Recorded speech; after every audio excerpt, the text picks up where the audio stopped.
Hi, this is Dr. Lutz, and I'm going to show you some of the equipment that you need to have on hand to do a complete patient exam. In the College of Nursing, we have portable kits made by Welch Allyn. You will also find some other companies' equipment in the lab, and if you sign out equipment, you may get theirs as well. We have a lab kit box, and this has the supplies in it that you need to complete an exam. So when you open your kit, whether it be Welch Allyn or a different manufacturer, you'll find a few things. You'll find a handle, you'll find an otoscope tip, an ophthalmoscope tip, and most likely you'll have some additional ear tips in. For this Welch Allyn kit, this is a rechargeable, this is called the handle, rechargeable handle and battery. So if you unscrew the tip of it, you'll find inside a battery. They last quite a long time, even as much as months, 6 to 7 months. And it unscrews here at the black joint.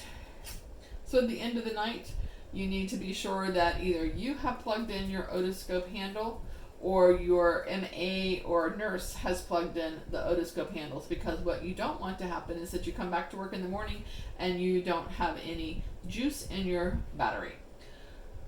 They plug together and screw like this.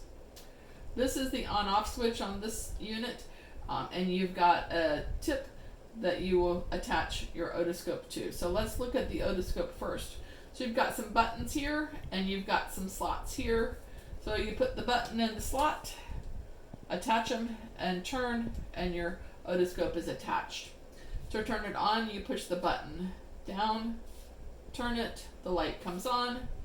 To turn it off, you push the button down and you turn it again. On the otoscope, this is the tip that's going towards the patient into the patient's ear.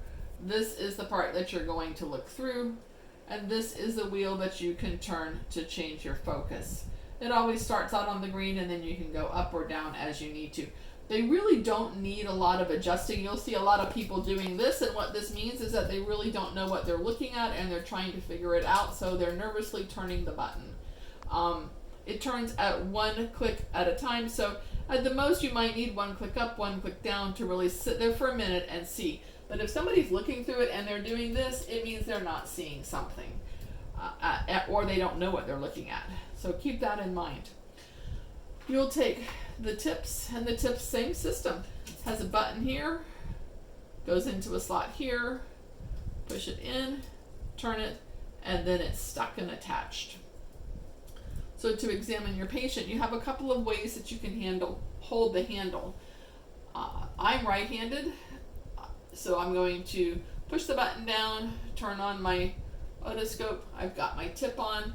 I can hold the handle this way with my finger here in case I need to do any adjusting. If I'm going to pretend that my fist here is my patient's ear, I'm going to be able to look into the ear. So you place it right at the tip of the canal, look in, and then insert it as you need to so that you can see what you're looking at. You can do the same thing if you're left-handed. Depending on where your on-off button is, you can go ahead and turn it on, place your finger here, again with the patient's ear, and look in. The other way that many of us, particularly those who work in pediatrics or geriatrics, have learned to hold the handle is what we sometimes call upside down. And the goal here is to, if you have a patient who has developmental delays or who has dementia or Alzheimer's, you want to be able to stabilize the otoscope so that you are not injuring the patient's external canal.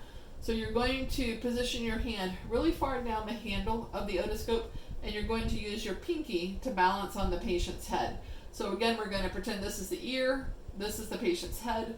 I'm going to position here, and I'm going to put my pinky on the patient's head. And that way, whenever the patient turns their head, the otoscope moves without going in and injuring the patient. So tip, pinky, and balance.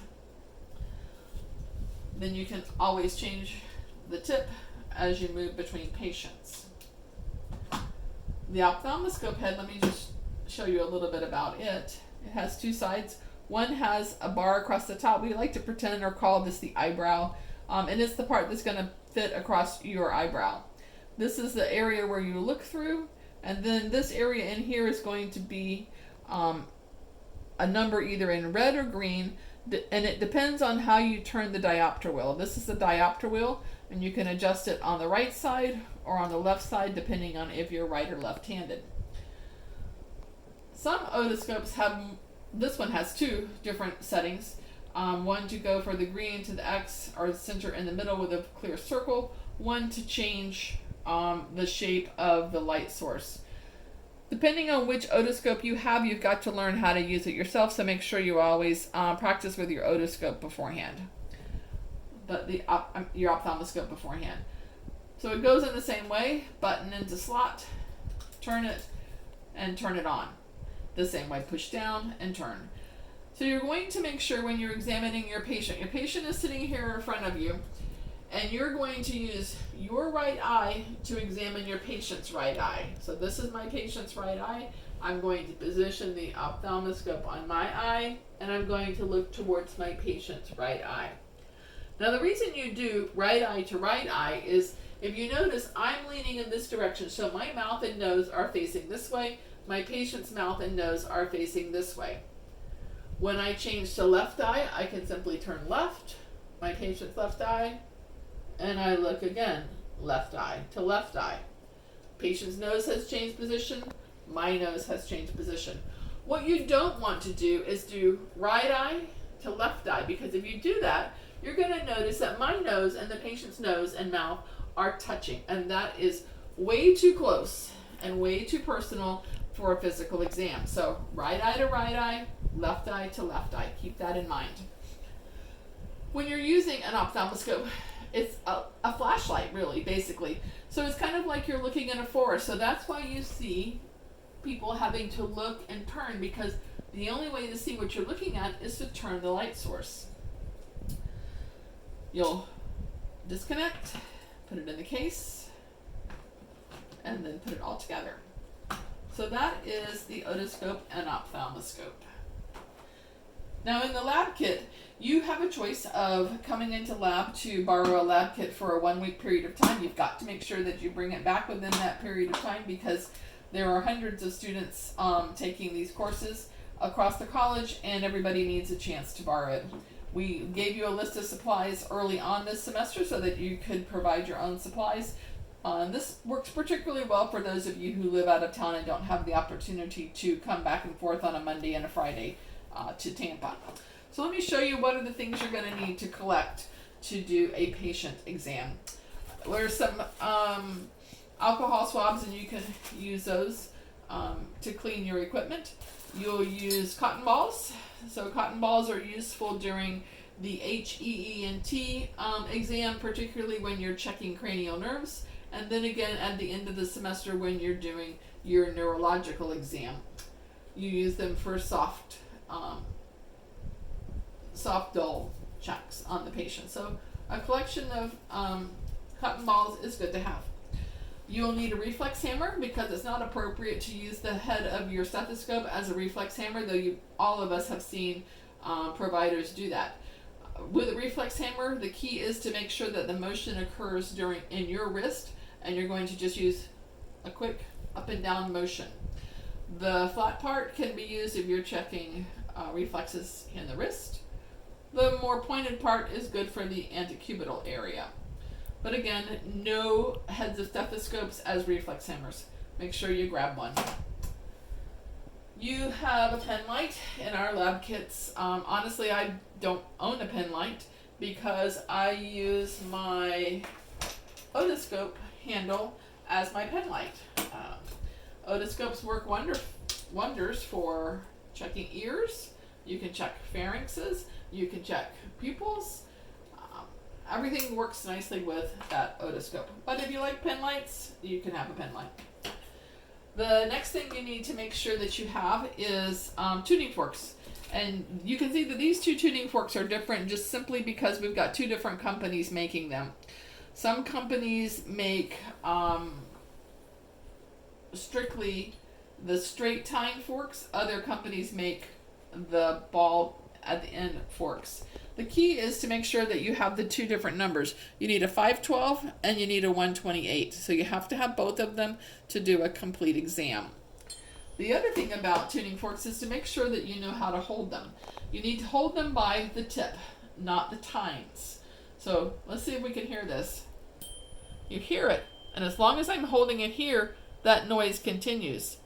The minute I touch a tine, the noise stops. So if I'm examining my patient and I hit it, and I go to move it to my patient and I hold here, I've already stopped the sound from the tuning fork, so the exam is null and void. I've already canceled out whatever I wanted to do because I'm not holding my equipment correctly. So always on the tip for both of them. This one vibrates, you won't hear it as much as you'll feel it, and it holds, but if I touch it, the vibration will stop. So make sure you know how to use your tuning forks and that you've practiced completely.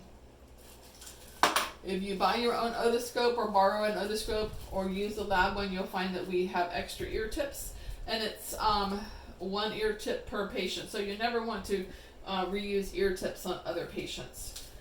We have tongue blades, and I can tell you I hardly ever use tongue blades. I find it just as easy to ask my patient to open their mouth, stick out their tongue, and say ah, and that opens up the pharynx so that I can see back in there. But if you have occasion to use a tongue blade, make sure that you keep it sterile, because what you don't want to do is put a non-sterile tip into your patient's mouth. So you can open your tongue blade, and then you've got sterile here, and now I've touched it, it's unsterile, but this portion in the sleeve is still sterile. So I'm going to ask my patient to open their mouth, and some people want to hold down the tongue, but if you tell your patient to say ah, the tongue automatically drops to the bottom of the mouth anyway.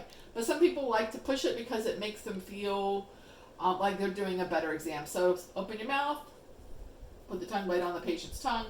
You can also use it to move back the cheek mucosa as you need to. To look underneath the patient's tongue, you can simply ask them to put the tongue on the roof of their mouth, and the tongue will raise up. But what you don't want to do is get really nervous while you're talking to your patient and explaining what you're planning to do, and touch the tongue blade here, throw your paper away, and then turn it this way, because now you're putting the contaminated portion into your patient's mouth.